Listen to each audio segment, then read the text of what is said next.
Tiger is very important species in India, but in historical times, specifically before Project Tiger launched in 1973, there was declining population of the tiger, and because of that, to protect the tiger's population and to increase their population, conservation efforts started, and Indian government launched Project Tiger in 1973, and by now it has completed 50 years.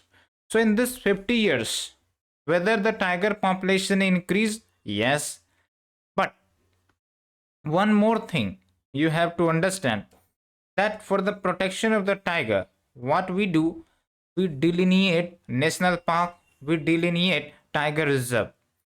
But try to understand that in these forests, there is also human forest dwellers. It can be the tribals as well. But when this project launched, these forest dwellers were displaced from their location. Okay, so on the one side, we protected the tiger, but on the another side, the rights of the forest dweller was not recognized. But slowly, when the demands for the rights increased, definitely government tried to ensure that the rights of the forest dweller, which were the inhabitants, should be recognized. But there are ifs and buts, there are lacunas in declaring, in delivering the promise. So here in this article, we will be looking about the Project Tiger as well, and also the issues related to the forest dwellers, specifically in these protected regions. So let's start. And before that, I have a request to you that please try to write 5 to 6 points about tiger, regarding their vulnerability, regarding their characteristics, regarding their behavior, regarding their features, because nowadays UPSC is more focusing on the features of these species. Like for the elephant, there was question, okay, regarding the features. So try to go with respect to the present trend, so that you should not face any problem in solving the MCQ if it comes in the examination. So let's talk about Project Tiger, 50 years since existence. So in 1973, Project Tiger introduced, and apart from that, there was the introduction of Tiger Reserve as well. But at that time, there was no statutory recognition. A statutory recognition means in any law we create the body, so that will be the statutory body. But if we create it just via executive notification, it will not be executive, it will not be a statutory, it will be executive. Okay, also tell me what do you mean by constitutional body, and please try to give examples of constitutional body as well. Okay, so in 2006, this tiger reserves became a statutory category. Okay, and now try to understand about tiger reserve. So tiger reserve is a protected area, where the population of tigers reside. The density of the tiger population is more. And why we declare tiger reserve? Because to protect their population, to maintain their natural habitat, so that any other human activity should be restricted. Otherwise, the incursion of humans definitely lead to habitat degradation and the population crisis. So that is the basic thing. So if you talk about the tiger reserve, so we have this type of declared area. Okay, and within that we have the core area. The core area we call it critical tiger habitat, and beyond this core area we have the buffer zone. Okay, so when we talk about this critical habitat or the core area, so here there is no inclusion of human habitats.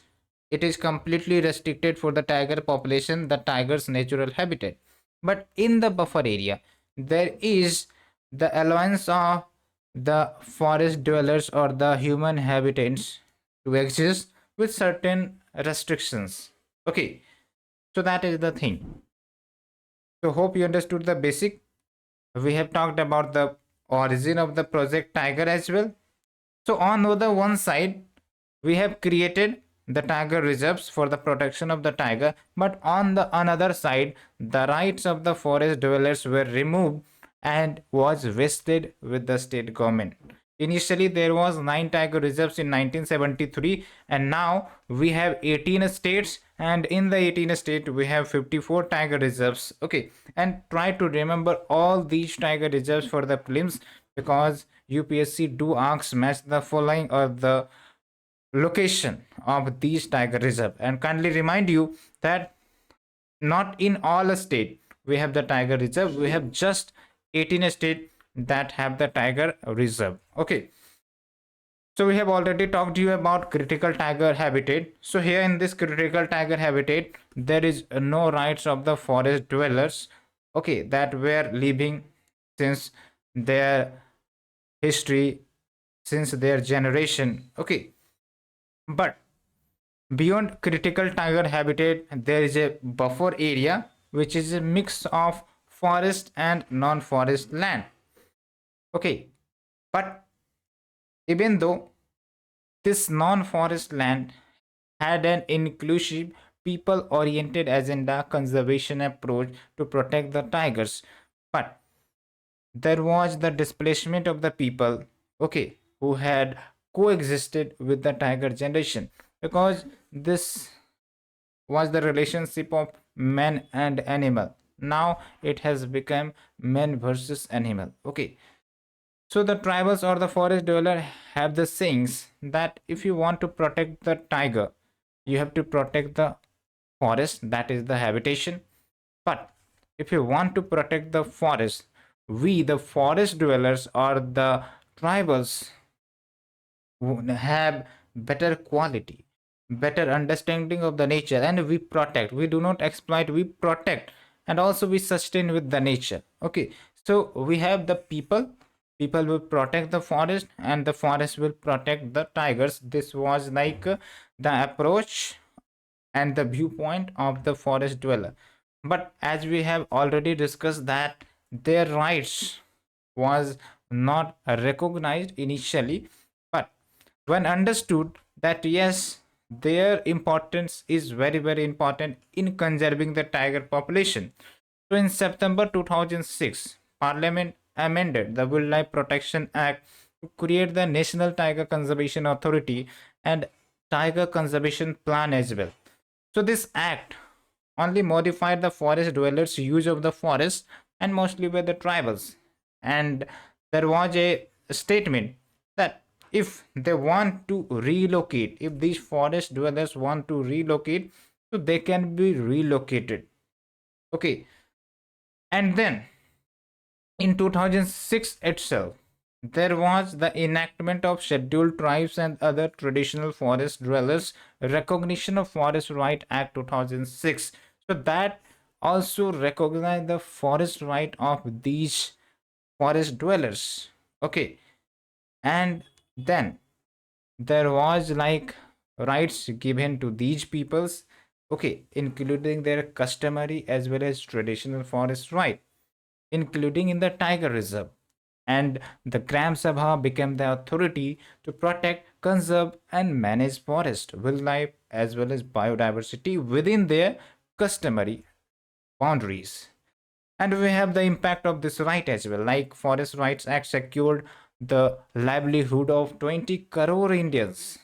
Okay, and this Forest Right Act also introduced critical wildlife habitat. Try to make sure that critical wildlife habitat is a concept under the Forest Rights Act, and critical tiger habitat is a concept under Wildlife Protection Act. So make this difference so that in the prelims you can not be trapped by UPSC. Okay, so what is the difference between critical wildlife habitat and critical tiger habitat? It's just one difference. Once critical wildlife habitat had been notified, it could not be diverted for non-forest purpose. Okay, then there was one more lacunas, like this concept of critical tiger habitat delineation was mostly in 2007. The chief wildlife warden gave 13 days to submit a proposal to delineate a critical tiger habitat. But look one thing, that when it comes to the implementation of Forest Right Act rules as well as operationalization of the act, it came from January 1, 2009. So there was an announcement in 2006, but when it came to implementation, it was from 2009. Okay, but before that, there was a declaration of extra tiger reserves. Okay, so what happened? Like the rights of the forest dweller were delayed initially. So that was another big concern of the forest dwellers. Okay, and then further, Indian government had the responsibility to ascertain whether forest dwellers and tigers could reasonably coexist. Okay, but in buffer area that was outside the critical tiger habitat. Okay, so in that area there was human animal coexistence, and here in this area there was recognition of livelihood, developmental, social, and cultural rights. But again, the problem was that all of the India's tiger reserves have been notified, but when it comes to meeting the requirements of the forest dwellers, it was not getting implemented actual way. Okay, so when it comes to relocation and rehabilitation, we have the land acquisition, rehabilitation, and resettlement. It also requires that there should be the rehabilitation package for these forest dwellers to provide financial compensation. Okay, but sometimes this compensation gets delayed, the amount is less, and government also increased the amount in the recent time as well. But under this land acquisition, rehabilitation, and resettlement, the government need to compensate the relocated people. Relocated people means they are getting relocated from the habitat one location to another location. Okay, so that the protection of the tiger should be there, all of that. Okay, and also the compensation will be twist the market value of the land, and there will be providing of building materials, belongings, cattle, all of that as an allowance. Okay, and that's why we have many villages in the critical tiger habitat. And when it comes to total population, so you can see that 42,398 peoples that remained inside the 50 tiger reserves. So here again the question comes, the tiger versus people. Okay, so when we talk about tiger versus people, or you can say animal versus people, so these forest dwellers want that we can collaborate with the animals, and this will also protect the nature, and our rights should also be protected. Okay, but here again in March 2017, the National Tiger Conservation Authority refused to recognize the rights under the Forest Right Act in the critical tiger habitat. Why? Because they said that there is absence of guidelines for the notification of critical wildlife habitat. So again, you are seeing that the rights of these forest dwellers is not getting recognized in a correct way. Okay, but it should be recognized. Hence, with further increase in the tigers and tiger reserves in the coming times, as well as government is promoting tiger corridors, so maybe the tigers population will be there, tigers protection will be there. Okay, but when it comes to the rights of the forest dwellers, okay, that have from the long history existed here, okay, so they may get affected again.